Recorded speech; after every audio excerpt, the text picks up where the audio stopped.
যতই নারী পুরুষ সাজুক পোশাকে হাফ খাবে, নারীর গড় নারীর ধরন বদলে কি আর যাবে?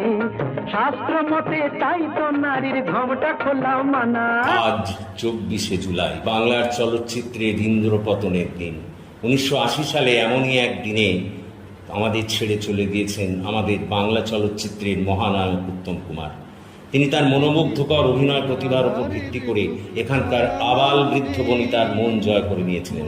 তার অভিনীত অ্যান্টনি ফিরিঙ্গি, সপ্তপদী, অমানুষ, আনন্দ আশ্রম, ধন্যী মেয়ে, সাগরিকা, মৌচাক, সন্ন্যাসী রাজা, সাপমোচন, নায়ক প্রভৃতির মতো অসংখ্য ছবি আমাদের প্রতিদিন আনন্দ দিয়ে থাকে। আজ তিনি আমাদের ছেড়ে গিয়েছেন, তার স্থান শূন্যই রয়ে গিয়েছে।